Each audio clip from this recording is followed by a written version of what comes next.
Hi guys, Emochi here.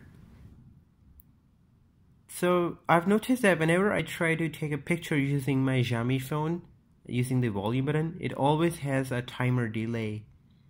And as you guys can see, it's always 3, 2, 1, 3, 2, 1. While if I try to just press the camera button here, it's always instant. Now, if you guys have the same problem and you want to get rid of it, just follow the tutorial as I showed you two guys.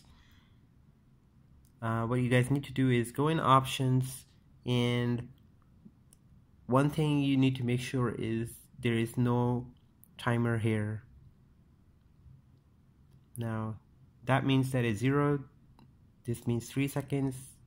You press it again, it's 5 seconds, and back to 0.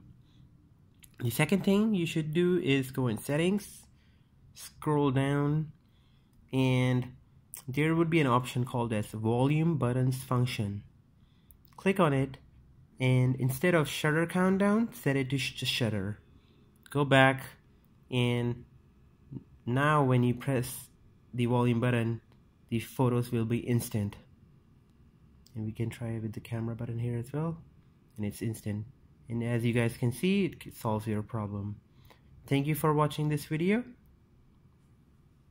Goodbye.